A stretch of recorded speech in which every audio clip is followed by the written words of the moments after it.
So the first thing is just sit on the edge of the chair where your feet can be flat on the ground, and you can have your eyes open or closed. Hands can either rest at your sides or on your lap. And just take the next 5 breaths to really inhabit your feet and your legs and your pelvis, your belly, your torso, chest, shoulders, arms, neck, and the skull.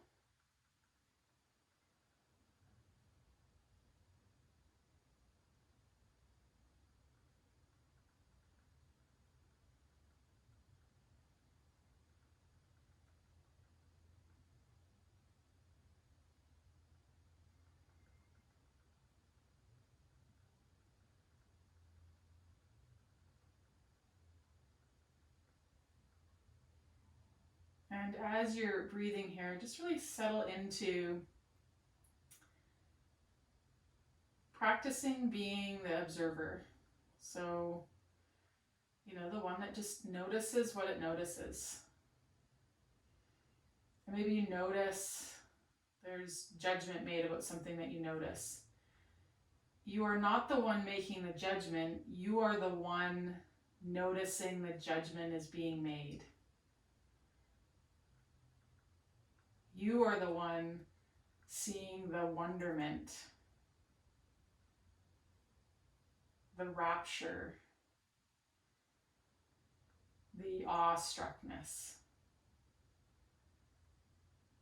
Okay, and I just invite you to, as we move through practice, keep noticing yourself as the observer.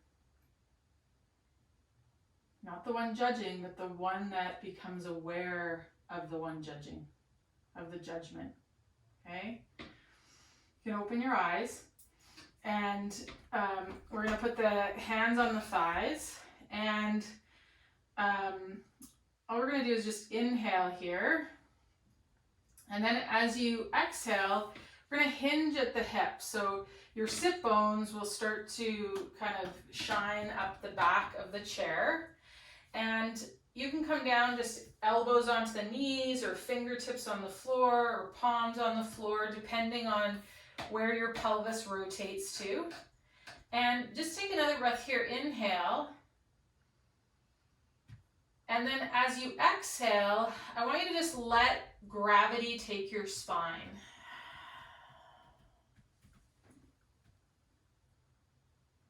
And then you're going to inhale. Whether it's elbows on the thighs or hands on the shins or fingertips on the floor, lengthen from pelvis to throat. And then exhale, and let's make an audible sound. So we're gonna ha.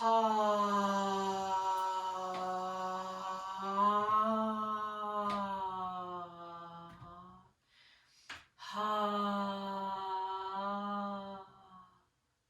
As you breathe out. Inhale, lengthen the spine. And the exhale is all about using gravity in your skeleton to expel all the air. Ha.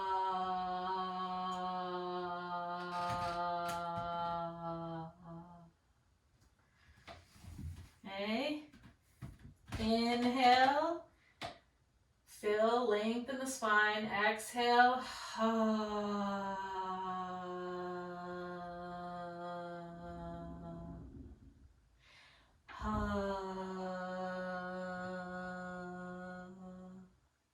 We're going to do that 2 more times. Inhale, lengthen the spine. Pelvis, belly to throat. Exhale. Ha.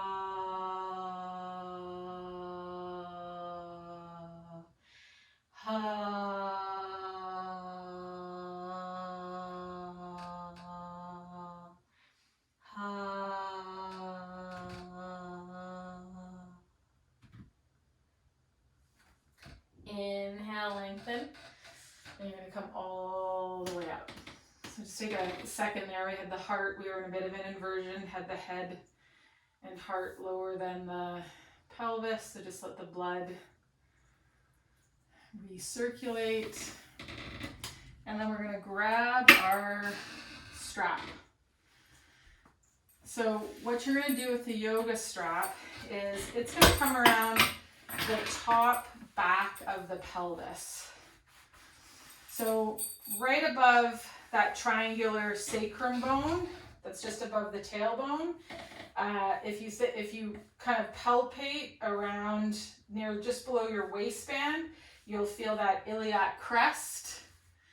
Okay, and so the belt, the top edge of the belt is at that top edge of the ilium. Okay. And then you're going to hold it with your hands with your elbows bent. And what we're going to do is the upper body is going to move the top of the pelvis forward in space. So the sit bones will roll back and will roll to the front of the sit bones. And then you're going to move the pelvis back into the strap. Okay, so the hands are going to move the front of the pelvis forward, rolling you to the front of the sit bones. And then you're going to roll back to neutral and keep going, so then you're on the back of your sitting bones. And then you're going to use your upper body to kind of pull the pelvis forward. And then you're going to work into the resistance of that belt to move the top back of your pelvis back into the strap. We're going to do that 2 more times. Start to notice, like, how are you moving the pelvis back into the strap? What do you use? What do you engage? Do you hold your breath? Do your feet get light on the floor? Can you do it a different way than how you are? Like maybe you notice that there's not much abdominal kind of tone. Can you bring a little bit of toning to the low belly? Or maybe you notice that there's a lot of holding in the abdomen. Can you think about kind of trying to kick the feet, slide them forward on the floor without them moving? And does that send a direction into the pelvis? Okay, and then just rest on your sitting bones. So now we're going to switch it, and that belt is going to come to the front hip creases. And we're going to grab onto it. Elbows are going to be behind us. And now we're going to use the pressure onto the belt to pull the top ASISs back in space. And then we're going to move the ASISs and push them into the belt to come forward in space. So we're going to pull the pelvis back with the upper body. And then we're going to work into that tension of the belt to come onto the front of the sit bones. So just feel how the placement of the belt either helps you kind of organize things differently. It might frustrate you.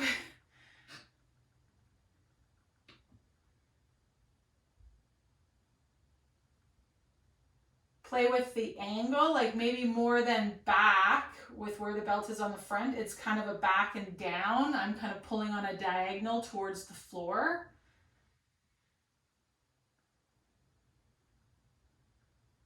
Okay, and then you're going to let that go. We're going to bring the belt, and it's going to come to the bottom of the rib cage. So now I want you to find where you're right on top of your sitting bones. So you're not to the front of them, you're not to the back of them, you're balanced right on them, okay? And then with the belt here, those sitting bones aren't going to move, but we're going to move the bottom ribs forward. So if you imagine that the rib cage is like a bell, and when I pull the strap at the back, it swings the front of the bell forward. And then I'm going to move my xiphoid process, the bottom of my breastbone, back into the strap. And then I'm going to pull that forward. And then I'm going to move the bottom of the breastbone back into the strap. Now, a few things I want to kind of notice are, what do my sit bones do? Do they also move when I move my bell? Or can they stay still? Do I do something with my head? What does my head do?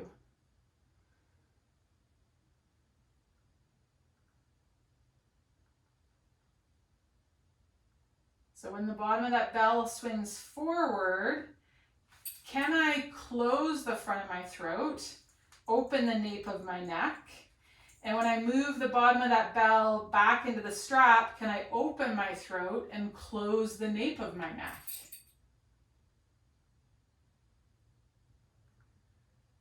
What does that rhythm feel like? Now that I'm moving my head intentionally, do my sitting bones start to go too?